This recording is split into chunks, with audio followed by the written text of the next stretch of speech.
जय माता दी। मेरे सभी प्यारे दोस्तों, मैं लक्ष्मी शर्मा बड़ों को चरण स्पर्श, छोटों को प्यार और बराबर वालों को दिल से नमस्कार करती हूँ। आज मैं सुनाऊंगी श्री दुर्गा नवरात्र व्रत कथा को पूरा जरूर सुनिएगा। प्रेम से बोलिए माता रानी की जय हो। कथा। बृहस्पति जी बोले, हे ब्रह्मा, आप अत्यंत बुद्धिमान और सर्वशास्त्र चारों वेदों को जानने वालों में श्रेष्ठ हैं। हे प्रभु, कृपा कर मेरा वचन सुन लीजिए। चैत्र और आश्विन के शुक्ल पक्ष में नवरात्र का व्रत और उत्सव क्यों किया जाता है? हे भगवान, इस व्रत का फल क्या है? किस प्रकार करना उचित है? और पहले इस व्रत को किसने किया है, सो विस्तार से कहिए। बृहस्पति जी का ऐसा प्रश्न सुनकर ब्रह्मा जी कहने लगे कि हे बृहस्पति, प्राणियों के हित करने की इच्छा से तुमने बहुत अच्छा प्रश्न किया। जो मनुष्य मनोरथ पूर्ण कराने वाली दुर्गा, महादेव, सूर्य और नारायण का ध्यान करते हैं, वे महादेव, सूर्य और नारायण का ध्यान करते हैं, वे मनुष्य धन्य हैं। यह नवरात्र व्रत संपूर्ण कामनाओं को पूर्ण करने वाला है। इस व्रत को करने से पुत्र चाहने वाले को, धन चाहने वालों को धन, विद्या चाहने वालों को विद्या और सुख चाहने वालों को सुख मिल सकता है।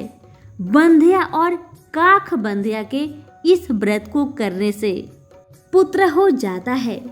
समस्त पापों को दूर करने वाले इस व्रत के करने से ऐसा कौन सा मनोरथ है जो सिद्ध नहीं हो सकता? यदि व्रत को करने वाला मनुष्य 9 दिन तक सारे दिन का उपवास न कर सके तो एक समय भोजन करे और उस दिन बांधों सहित नवरात्रि की कथा का श्रवण करे। और जो लोग इतना भी ना कर सके वह प्रतिपदा एवं अष्टमी को व्रत करे। हे बृहस्पति, जिसने पहले इस महाव्रत को किया उसका पवित्र इतिहास मैं तुमसे कहता हूँ। मनोहर नगर में एक अनाथ नाम का ब्राह्मण रहता था। वह भगवती दुर्गा का भक्त था। उसके संपूर्ण सद्गुणों से युक्त सुमति नाम की एक अत्यंत सुंदर पुत्री पैदा हुई। वह कन्या अपने पिता के घर बालकपन में अपनी सहेलियों के साथ कीड़ा करती हुई इस प्रकार बढ़ने लगी जैसे शुक्ल पक्ष में चंद्रमा की कला बढ़ती है। उसका पिता प्रतिदिन जब दुर्गा जी का पूजा और होम करता था, उस समय वह भी नियम से वहां उपस्थित होती थी। एक दिन वह सुमति अपने सखियों के साथ खेलने लग गई और भगवती के पूजन में उपस्थित नहीं हुई।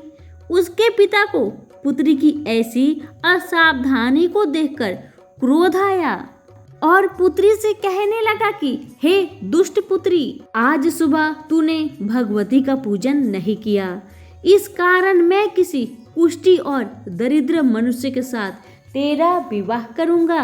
इस प्रकार सुमति पिता का वचन सुनकर सुमति को बड़ा दुख हुआ और पिता से कहने लगी कि हे पिताजी, मैं आपकी कन्या हूँ, मैं आपके सब तरह अधीन हूँ, जैसी आपकी इच्छा हो वैसा करे।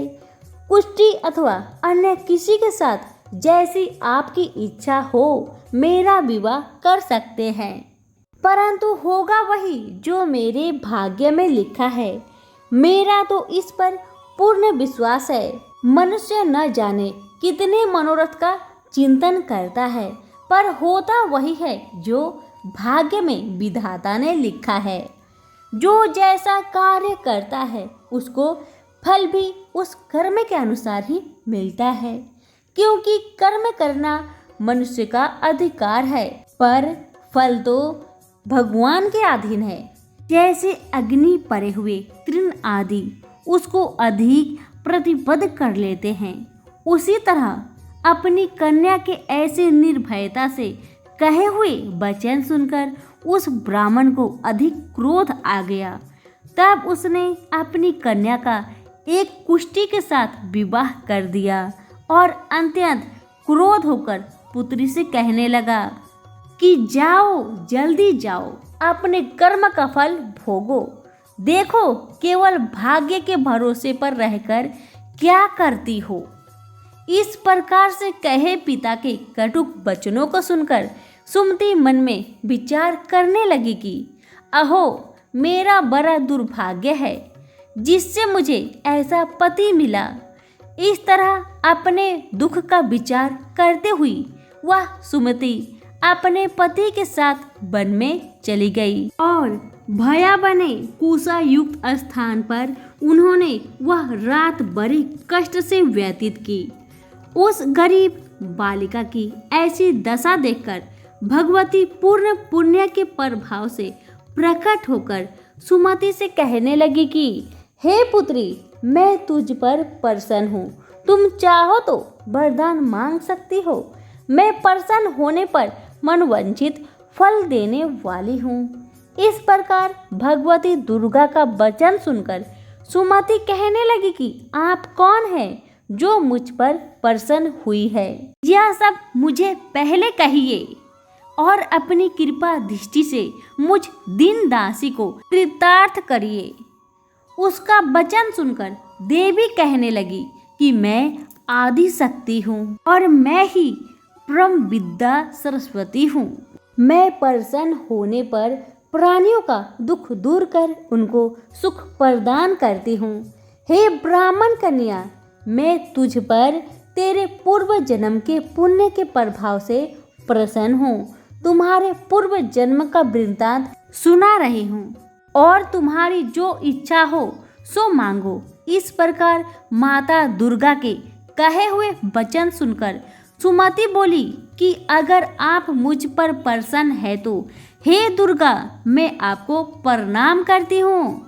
कृपा कर आप मेरे पति की कोढ़ को दूर कीजिए। देवी कहने लगी कि उन दिनों में तुमने जो व्रत किया था उस व्रत के एक दिन का पुण्य तुम्हारे पति का कोढ़ दूर करने के लिए अर्पण करो। मेरे प्रभाव से तेरा पति का कोढ़ दूर हो जाएगा और सोने के शरीर वाला हो जाएगा। ब्रह्मा जी बोले कि इस प्रकार देवी के वचन सुनकर वह ब्राह्मण कन्या बहुत प्रसन्न हुई और पूर्व जन्म के किए हुए नवरात्र व्रत के एक दिन का पुण्य अपने पति को अर्पण किया। तब उसके पति का शरीर भगवती की कृपा से कुष्ठहीन होकर अति कांति युक्त हो गया। सुमति अपने पति की मनोहर देह को देखकर आत्मा विभोर हो उठी। माँ की अनन्य कृपा से उसकी आंखों में आंसू निकल आए और परम श्रद्धा विश्वास के साथ जगत जननी की इस प्रकार स्तुति करने लगी। हे दुर्गा, आप दुर्गति को दूर करने वाली हैं, रोगी मनुष्य को निरोग करने वाली, प्रसन्न होने पर मनोवांछित वस्तु को देने वाली और दुष्ट मनुष्यों का नाश करने वाली हो। आप ही सारे जगत की माता और पिता हो। हे अम्बे, मुझ अपराध रहित अबला को मेरे पिता ने कोढ़ी मनुष्य के साथ विवाह कर मुझे घर से निकाल दिया और आपके कृपा से ही मेरे सारे दुख दूर हुए हैं। हे देवी, आपको मैं प्रणाम करती हूँ। मुझ दीन की रक्षा करे। ब्रह्मा जी बोले।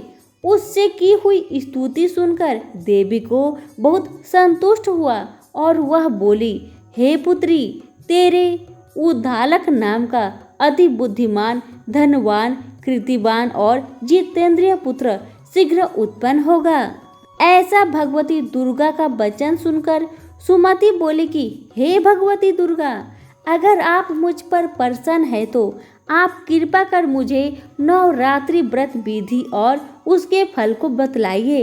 इस प्रकार ब्राह्मणी के कहे हुए वचन सुनकर देवी कहने लगी, हे ब्राह्मणी, तुम्हारे लिए संपूर्ण पापों को दूर करने वाली नवरात्र व्रत की विधि को मैं बतलाती हूँ, जिसको सुनने से तमाम पापों से छूट अंतकाल में मोक्ष की प्राप्ति हो जाती है।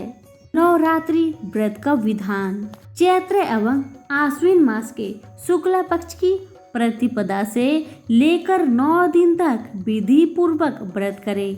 यदि दिन भर का व्रत ना कर सके तो एक समय भोजन करें। पढ़े लिखे ब्राह्मणों से पूछकर घट स्थापना करें और वाटिका बनाकर उसको प्रतिदिन जल से सींचे। महाकाली, महालक्ष्मी और महासरस्वती इनकी मूर्तियां बनाकर उनके नित्य विधि सहित पूजा करें और पुष्पों से विधि पूर्वक अर्घ्य दे। बिजोरा के फूल से अर्घ्य देने से रूप की प्राप्ति होती है। जायफल से कृति, दाख से कार्य की सिद्धि होती है। आंवले से सुख और केले से भूषण की प्राप्ति होती है। इस प्रकार फलों से अर्घ्य देकर यथाविधि हवन करें। खांड, घी, गेहूं, शहद, जौ, तिल, बेल, नारियल, दाख और कदम इनसे हवन करें। गेहूं से होम करने से लक्ष्मी की प्राप्ति होती है। हीर और चंपा के पुष्पों से धन और पत्तों से तेज और सुख की प्राप्ति होती है। आंवले से कृति और केले से पुत्र की प्राप्ति होती है। कमल से राज, सम्मान और दाखों से सुख और संपत्ति होती है। खार, घी, नारियल, शहद, जौ और तिल इनसे तथा फलों से होम करने से मनोवांछित वस्तु की प्राप्ति होती है। व्रत करने वाला मनुष्य इस विधान से होम कर आचार्य को नम्रता के साथ प्रणाम करे और यज्ञ की सिद्धि के लिए उसे दक्षिणा दे। आज की कथा यहीं पर समाप्त हुई। पसंद आने पर लाइक, शेयर, कमेंट जरूर कीजिएगा और हमारे चैनल के साथ जुड़े रहिएगा। प्रेम से बोलिए दुर्गा मैया की जय हो। धन्यवाद।